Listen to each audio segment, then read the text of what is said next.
Pergerakan jamaah haji ke Mina Jamarat untuk melemparkan jumrah pada tanggal 11 Zulhijjah atau hari pertama hari tasyrik. Jadi setiap harinya kita mempersiapkan 21 kerikil untuk kita lemparkan di jamarat, karena masing-masing jamarat, jadi jamarat itu ada 3, ada jamarah ula atau jamarah sughra, kemudian jamarah tsaniyah atau jamarat wusta, dan jamarat kubro atau jamarah aqabah. Jadi masing-masing jamarat atau tiang yang dilempar untuk pelemparan jamarat itu, kita melemparkan sebanyak 7 kerikil. Karena ada 3 tiang jamarat, maka kita setiap harinya mempersiapkan 21 kerikil. Kalau kita nafar awal, berarti kita cukup melempar jamarat sampai tanggal 12 besok, dan berarti kerikil yang dikumpulkan cukup 49, karena pada hari pertama, hari lebaran 10 Zulhijjah, kita melemparkan 7 kerikil, hari 11 kita melemparkan 21 kerikil, dan hari 12 kita melemparkan 21 kerikil, jadi 49. Kalau kita mengambil nafar tani atau kita memutuskan untuk tinggal di Mina sampai tanggal 13, berarti kita menambahkan 21 kerikil lagi untuk dilemparkan pada hari tanggal 13. Oke, totalnya 49 ditambah 21. Jadi kita menyiapkan 71 kerikil untuk lempar jamrah kalau kita mengambil nafar tani, atau kita memutuskan untuk tinggal di Mina sampai tanggal 13 Zulhijjah atau tanggal 3 hari ketika tasyrik. Dan waktu untuk melempar jumroh sendiri memang yang paling utama itu adalah setelah zawal, setelah tergelincirnya matahari atau setelah zuhur.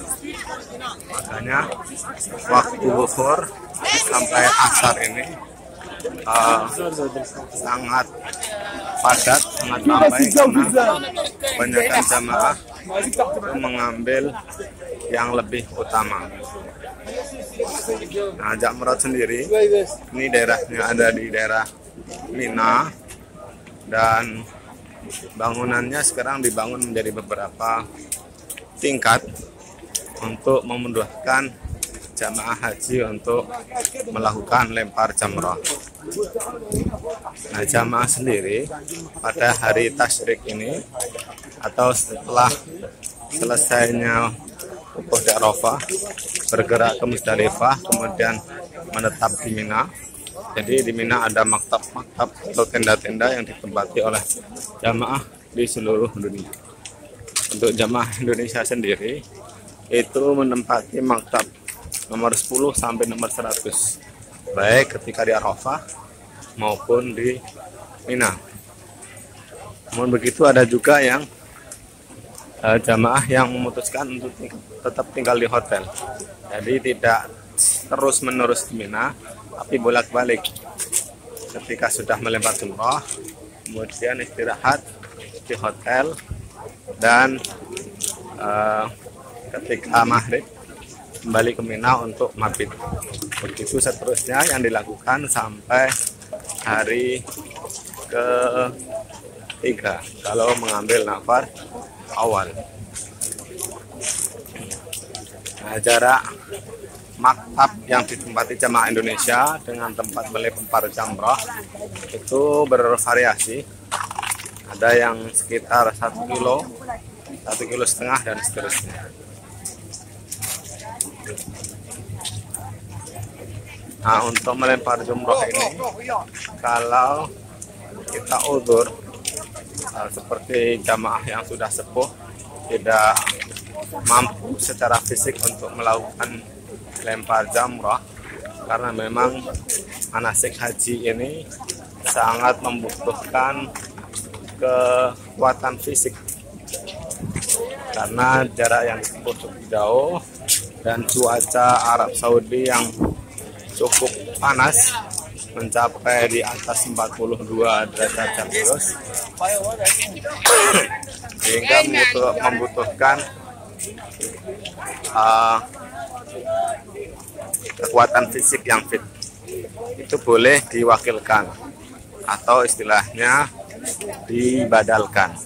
Jadi ada yang namanya badal jamroh atau mewakilkan manasik haji melempar jamroh pada jamaah ataupun petugas yang dirasa mampu secara fisik untuk mewakili jamaah yang sudah sepuh melempar jamroh.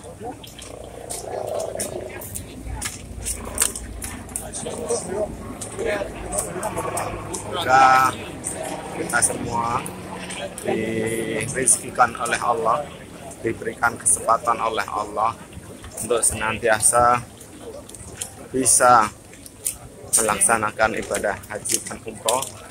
Diizinkan oleh Allah setiap tahun banyak waktu berkali-kali untuk bisa ziarah Makkah Madinah, bisa berkunjung ke tanah Arafah di hari haji. Semoga Allah mengizinkan kita semua, mengkaruniakan kita semua untuk bisa berhaji di tanah haram, bisa wukuf di Arafah, bisa bermalam di Musdalifah, bisa bermalam di Mina, bisa melakukan lempar jamrah, bisa melakukan tawaf ifadah, bisa melakukan sa'i antara Safa dan Marwah, dan juga bisa melaksanakan manasik haji yang lain sehingga menjadi sempurna ibadah haji kita. Dan juga semoga kita bisa berziarah ke Madinah, di mana di kota tersebutlah Rasulullah Sallallahu Alaihi Wasallam, Kanjeng Nabi Muhammad Sallallahu Alaihi Wasallam wafat dan dikebumikan. Semoga kita dikaruniai kesempatan diundang oleh Allah untuk bisa ziarah Makkah Madinah. Amin amin ya rabbal alamin.